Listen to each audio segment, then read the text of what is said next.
Welcome back to Doc Cinema Recaps, where horror is for life, not just for October.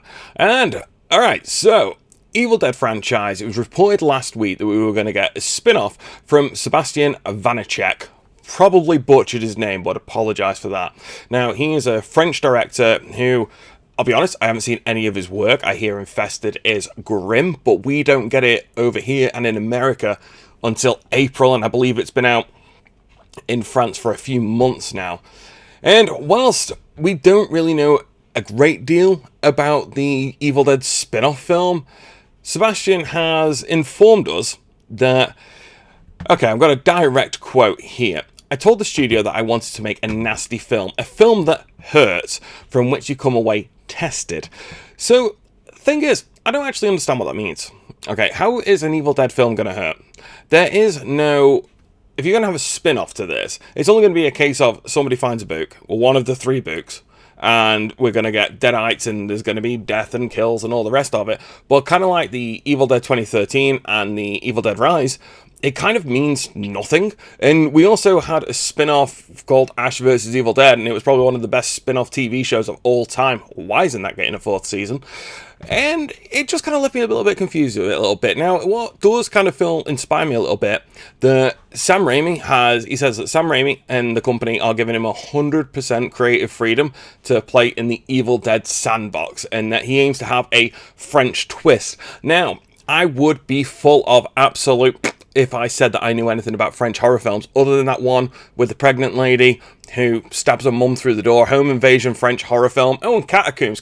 Catacombs was a kick-ass film, actually. We need to recap it on here. But, well, yeah, whilst I'm not necessarily familiar with that, I have seen quite a lot of what we call spaghetti horrors and the Italian horrors from the 70s. And I just don't really understand what he gets by this. How can he make a film that hurts? Yes, you can make it nasty, but in what sense? You know, you look at the first Evil Dead. Hell, we've recapped them all very, very recently, and the groovy recap, the whole thing put together, is going to be going live later on this week. I don't understand how you're going to push the boundaries really a great deal more. You know, first Evil Dead, tree rape. Second Evil Dead was pretty much a remake of the first one, but you had the great big blow up, which was Ted Raimi in the suit, and you had the ear sweat dropping out, so that was pretty gross on its own. Army of Darkness I don't talk about because I don't really like it very much. Then the 2013 Evil Dead, you had the box cutter on the tongue, you had the dead dog, that hurts on its own, then you had the chainsaw in half lengthways, and you kind of did the same thing again in Evil Dead Rise, and you had a wood chipper, and you had where they all kind of abominated together, a marauder, forgot the name for a second. So I'm kind of thinking, what is left to do with the Evil Dead universe? Now, if you're going to take maybe, you know, if you're going to make a whole brand new spin on things and you're going to make it slightly different and you're going to do your own thing on it, yeah, I'm pretty cool with that. But how about bringing Pablo and Callie back into this? That would hurt. You bring Pablo and Callie from Ash vs. Evil Dead into this, then you could have something that would hurt. If you killed them off or did something with them and made it absolute crap, that'd hurt. That would suck. But I'm all for seeing Pablo and Callie come back and seeing what they can add to this. But whilst we have got a new Evil Dead film coming out, which should be due out in October next year. They're kind of aiming to start shooting back end of this year to get it out there back end of next year.